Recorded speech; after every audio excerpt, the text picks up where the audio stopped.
How to reduce gas fees on Uniswap.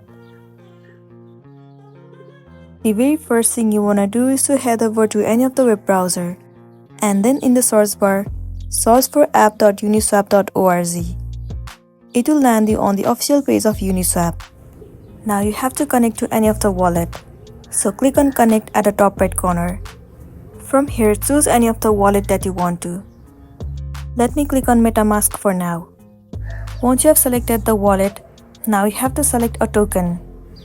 Let me choose USDT to swap. Now you have to enter the amount that you want to swap.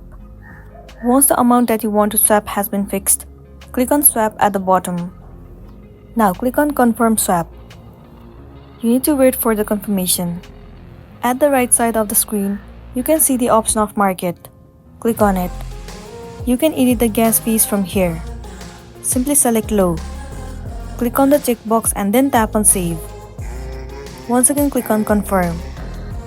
After that, the gas fees will be reduced successfully and then you'll be good to go.